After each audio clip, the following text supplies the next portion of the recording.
She followed them out of the parking lot. A stranger, another mother. She had seen them inside at the support group, but nobody had said much. Just folded chairs and fluorescent lights and the particular silence of people who were tired of explaining themselves. But she followed their car anyway, pulled up beside them at a red light, rolled her window down, and held up her phone. Her number, written big enough to read. No words.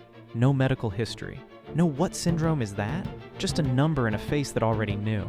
And that is the thing about rare syndrome loneliness. It does not end the moment someone finds you. It breaks open, because suddenly you feel every year they were not there. This family had been carrying this alone long enough that a stranger's recognition felt like two things at the exact same time. It felt like rescue, and it felt like grief. She did not have to follow that car, but she did, and they have not been the same since.